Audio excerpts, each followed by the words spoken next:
Hello, me again. And I've pulled out my Christmas jumper just to get in the spirit of things for today's video. And we're looking at a verse from the Old Testament today, which is Isaiah chapter 7, verse 14.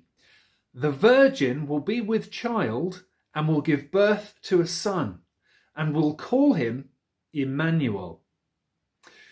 Christmas is a time when we get used to standing in line. We get used to standing in line in the shops. We queue to pay for the presents we're buying. We stand there with lots of other people all in line to pay for their gifts.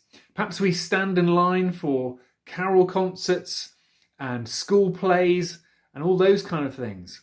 We don't do it quite so much now, do we? Now that Amazon will deliver our things direct to our door. And if we do go to the shops or to a performance, we find that we've got to stand at a social distance from one another and we've got to wear a mask. But there is a line that we all stand in, the human line. We all stand together in the great line of human life, the human race. And the news of Christmas is that God stands in that line with us too. Well, this is a great prophecy from the Old Testament. More than 700 years before Jesus' birth, Isaiah knew, and Isaiah was telling people, God's Son is going to stand in line with us in the human line. He'll line up alongside us as part of the human race.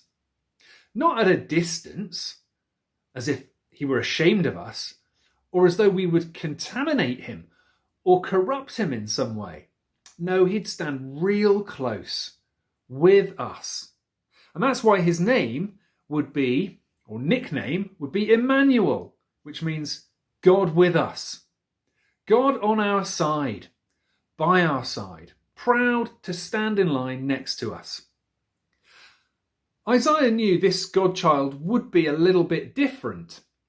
Thankfully, he wasn't going to share all those character flaws and defects that we inherit and pass on from one generation to the next. No, the virgin birth ensured he'd avoid the inheritance of human sin. It's a miracle. The virgin will give birth to a son. That is to say, he wasn't conceived in the ordinary way, but was conceived by the power of the Holy Spirit. And that's how he avoided the taint of sin. So he's in our family line alongside us. He's our brother, but without sin. He's the kind of brother you can depend on this Advent completely.